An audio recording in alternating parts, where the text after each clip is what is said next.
శ్రీగురుభ్యో నమ. హరి ఓం. శ్రీమహాగణాధిపతయే నమ. శ్రీమహాసరస్వత్యై నమ. శ్రీగురుభ్యో నమ. హరి ఓం. యకర్తా జగతాం భర్తా సంహర్తా మహసాం నిధి ప్రణమామి తమాదిత్యం బహిరంతస్తమోపహం. జ్యోతిష్యం చెప్పాలి అంటే జ్యోతిష్యం ఎవరి వల్ల జరుగుతుంది అనేది తెలియాలి. యకర్త, కర్త అనేవాడు ఎవడు? జగతాం భర్త, జగతిని మొత్తాన్ని భరించేవాడు భర్త, జగతిని మొత్తాన్ని పోషిస్తున్నాడు. యకర్త జగతాం భర్త. సంహర్త, అందరినీ సంరక్షించేవాడు సంహర్త.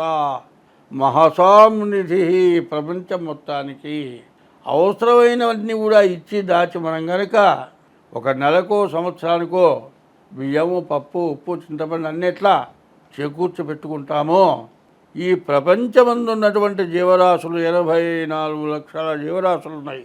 వీటన్నిటికీ తగిన ఆహారాన్ని ఇచ్చేటువంటి వాడు యకర్త జగతాం భర్త సంహర్త మహసాం నిధి, నిధి లాంటి వాడు. ప్రణమామి తమాదిత్యం, నమస్కారం చేస్తున్నా నేను ఈ జ్యోతిష్యం చెప్పటానికి నాకు ఆ వాక్కునివ్వమని ఆయన్ని ప్రార్థించి ఇప్పుడు 2025 సంవత్సరం మే నెల సింహరాశి ఫలితాలు చెప్పుకుందాం. సింహరాశికి అధిపతి సూర్యుడు చాలా బాగున్నాడు. గురువు కూడా 11వ రాశిలో ఉన్నాడు. 11వ మిథునంలో ఉన్నాడు, చాలా మంచి చేసేవాడు.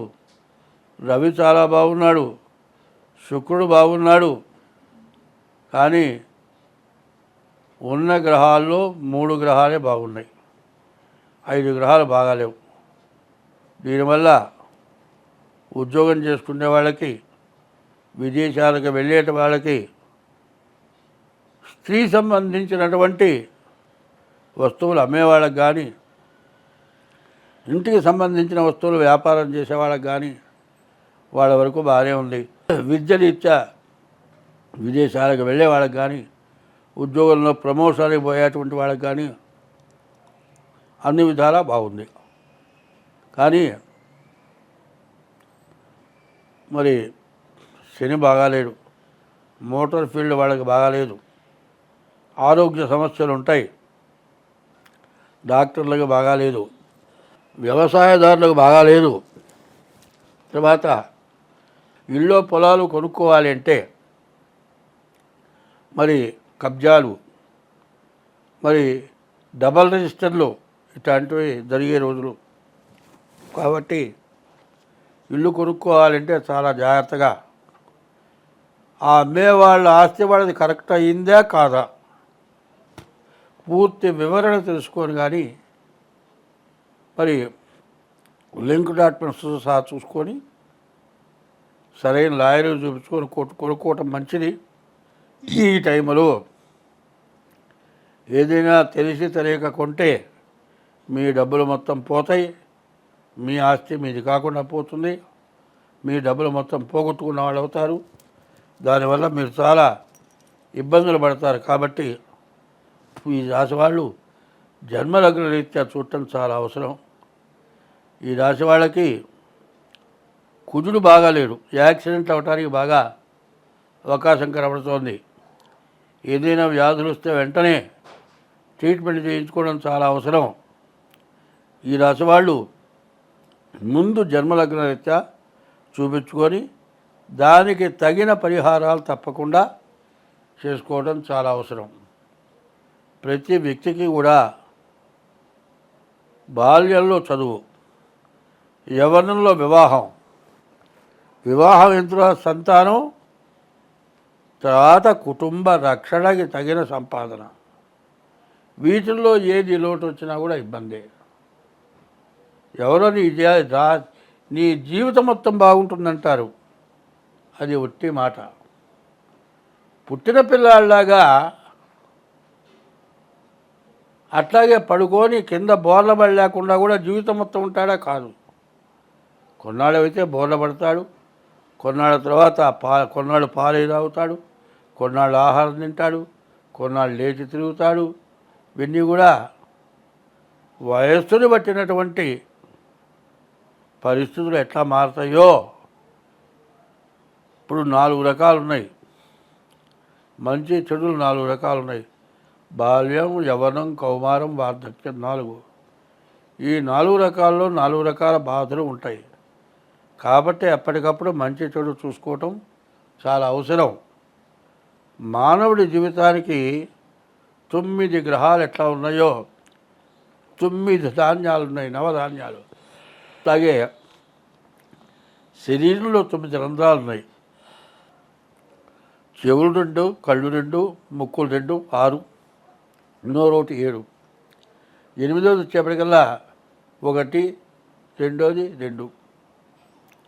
ఈ 9 రకాల్లో ఏది బాధ వచ్చినా జరగదు. కాబట్టి 9 రకాలు ఉంటేనే బాగుంటుంది. కాబట్టి ఈ 9 రకాలు అయిన తర్వాతే మనం పూర్తిగా జాగ్రత్తగా చూసుకోవాలి. సరే 10 నిమిషాలు. ఇప్పుడు ప్రతి మనిషికి కూడా ప్రతిసారి జాతకం చూపించుకోండి అని చెబుతున్నాను అనేది కాదు మీకు కావాల్సింది. ఇప్పుడు కళ్ళు 2 కళ్ళల్లో ఒక కన్ను కనబడకపోయినా ఇబ్బందే, 2 చెవుల్లో ఒక చెవి కనబడినా ఇబ్బందే. మరి ఒక శ్వాస పీల్చి ఒక శ్వాస పీల్చలేకపోతే సైనస్ అంటారు, ముక్కు బిగదీస్తుంది, పార్శ్వపు నొప్పి వస్తుంది. 2 ముక్కుల్లో ఒక ముక్కు పనిచేయకపోయినా ఇబ్బంది, ఒక కన్ను సరిగా పనిచేయకపోయినా ఇబ్బంది. నాకుంది, ఇప్పుడు ఈ కన్ను ఉంది, ఎక్కువసేపు ఒక కన్ను తెరిచి చూడలేను, ఈ రెప్ప మూతపడిపోతుంది. అట్లా మూతపడ్డ రెప్పని చేతితో ఇట్లా తెరుచుకోవాల్సి వస్తుంది. అంతవరకైతే బాగానే ఉంది, కన్నే కనబడకపోతే ఇబ్బంది. అట్లాగే ప్రతి మనిషికి కూడా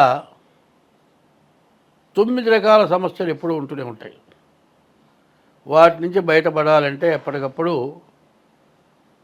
ఇప్పుడు ఆయుర్వేదం ఉంది, హోమియోపతికి ఉంది, ఇంగ్లీష్ వైద్యం ఉంది. ఈ 3 రకాలు ఉన్నాయి. అట్లాగే గ్రహ వైద్యం అంటారు, జ్యోతిష్యం, గ్రహ వైద్యం. బలానప్పుడు నీకు బలానా ఇబ్బంది రాబోతుందని చెప్పి ఆ టైం వచ్చిన తర్వాత జాతకం చూసుకొని ప్రవర్తించిన రోజులు ఉన్నాయి. బలానా టైంలో నీకు ఇబ్బంది రాబోతుందా, నువ్వు ఇట్లాంటి ప్రవర్తన చేయొద్దు అని చెప్పిన రోజులు ఉన్నాయి. అన్నా దురభ్యాసానికి పడి దాన్ని మానుకోలేక ప్రాణాలు పోయిన వ్యక్తులు ఉన్నారు. ఇప్పుడే మా ఇంటికి వచ్చిన ఒక ఆమె కొడుకున్నాడు. వారి జాతకంలో ఒకప్పుడు ఏం చెప్పానంటే, అరే నీకు పరస్త్రీతోటి నీకు చాలా ఇబ్బంది వస్తుందిరా, నీచ స్త్రీ సాంగత్యంతో నువ్వు నష్టపడతావురా అంటే, వాళ్ళమ్మ పక్కన ఇవన్నీ పుస్తకాల్లో రాసి ఉంటాయా, ఇవన్నీ నిజమా అన్నాడు. బ్రహ్మాండంగా వ్యాపారం చేస్తున్నాడు. పెళ్లి కాకమునిపై ఒక మనిషిని తగులుకున్నాడు, దాన్ని రాజ్యంలో పెట్టాడు. వచ్చిన వ్యాపారంలో వచ్చిన డబ్బంతా విపరీతంగా ఖర్చు పెట్టాడు, అప్పుల పాలైనాడు. రూపాయి లేదు, వ్యాపారం మానుకున్నాడు. అప్పటిదాకా ఉన్నది అది వదిలేసి వెళ్ళిపోయింది. కానీ అప్పుల దెబ్బలు తట్టుకోలేక తాగుడుకు అలవాటు పడ్డాడు. ఈ తాగుడుకు అలవాటు పడి పెళ్లి చేసుకున్నాడు. పెళ్లి చేసుకున్న తర్వాత కూడా 24 గంటలు తాగుడే. నువ్వు తాగుడు వల్ల బతకవురా చచ్చిపోతావురా అని కూడా నేను మొత్తుకున్నా. భార్య కూడా చివరికి చూసి విసుగుబుట్టి భార్య కూడా వదిలిపెట్టి వెళ్ళిపోయింది. ఆ తాగుడుతోటే వాడు చచ్చిపోయినాడు. చూడండి, 2 రకాలు, జూదము, తాగుడు, వ్యభిచారం. ఈ 3 వల్ల మనిషి ఎప్పుడు కూడా నష్టపడిపోతారు. తర్వాత దురాగతమైన సంపాదన 4. ఈ 4 రకాల్లో మనిషికి ఎప్పుడు సమస్య వస్తుంది. కాబట్టి వీటన్నిటి నుంచి బయటపడాలి అంటే సమస్య వచ్చినప్పుడు జాతకం చూపించుకొని నీలో ఉన్న తప్పు తెలుసుకొని దానికి తగిన ఉపశమనం చేసుకొని నీవు ఏది చేయకూడదో దాన్ని మానుకుంటే నీకు ఎటువంటి సమస్య రాదు. ప్రతి వాళ్ళకి కాలసర్ప దోషం, ప్రతి వాళ్ళకి కుజ దోషం. ఇది దేనికి వస్తుంది? జాతకం చూడగానే నీకు కాలసర్ప దోషం. ఎందుకు వచ్చిందయ్యా? పావును చంపితే వచ్చింది కాలసర్పదోషం. ఎవరిని చంపినా కాలసర్పదోషం రావట్లే, పావును చంపితే కాలసర్పదోషం ఉంది. మరి ఇట్లాంటివి చేయటం వల్ల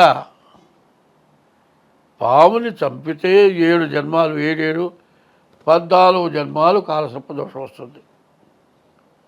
అందువల్ల ఈ దోషాల నుంచి బయటపడాలి, అందరం మంచిగా బతకాలి. హిట్లరు ప్రపంచాన్ని గెలవాలని యుద్ధం చేసి చివరికి శవాన్ని తీసుకెళ్లే రోజు ఆ చేతులు బయట పెట్టుకున్నట్ట. క్రిస్టియన్స్ బాక్సులా కాబట్టి బాక్సులో పెట్టి పైన మూసేస్తారు. 2 చేతులు ఇట్లా దాపాడు. వాడికి ఏమీ లేదు, అన్నీ ఉన్నాయి. ఉన్నదేంటే పాపం, పుణ్యం లేదు. నీ పుణ్యమైన ధారము ఏమని చేయి దాపాడు. కాబట్టి పాపం చేయటం ఎందుకు, పుణ్యం చేయమని ధారపోయమని అడగటం ఎందుకు? అది లేకుండా ఉండాలంటే ఒక్కటే చెబుతున్నా, గుర్తుపెట్టుకోండి, అన్నదానము కన్నా అధిక దానము లేదు. తల్లిదండ్రుల కన్నా దైవమేరి. అన్నదానం చెయ్యి, తల్లిదండ్రులను జాగ్రత్తగా చూడు. తల్లిదండ్రుల కన్నా దైవమేరి. సత్యశీలత కన్నా జగతి తపం మేరి. సత్యం పలకటం. శీలత అంటే ఆడ మనిషి స్త్రీ పురుష వ్యామోహం, మగ మనిషి స్త్రీ వ్యామోహం, ఇది శీలత. సత్యశీలత కన్నా జగతి తపం వేది. జగతిని తపస్సు ఇంకోట్లేదుట. దయ కంటే ఎక్కువ ధర్మమేది. ప్రతి జీవరాశి ఎందు దానికి కష్టం వచ్చినప్పుడు దయ చూపించడమే ధర్మం. దయ కంటే ఎక్కువ ధర్మమేది. సుజన సంగతి కన్నా చూడలాభం ఏది. మంచిని చూడటం వల్ల వచ్చే లాభం ఇంకోటి లేదుట. సుజన సంగతి కన్నా చూడలాభం ఏది. క్రోధము కన్నా శత్రుత్వం ఏది. క్రోధం పెట్టుకొని వాడిని ఏదో చెయ్యాలనుకొని చేయటం అంత నీచమైన పని ఇంకోట్లేదు. అంగనామణి కన్నా భిన్నవమణి ఏది. ఆడ మనిషిని మించిన మణి ఇంకొకటి లేదుట. అందువల్ల నీ భార్యను భార్యగా చూడు, చెల్లెలుగా చూడు, పర స్త్రీని తల్లిగానో చెల్లెలుగా చూడు. అంగనామణి కన్నా అవమణి ఏది. రుణము కంటేను నరునకు రోగం ఏది. అప్పుంటే ఆ రోగాన్ని మించిన రోగం లేదు. రుణము కంటేను నరునకు రోగం ఏది. ధరణి అపకీర్తి కంటేను నరకం ఏది.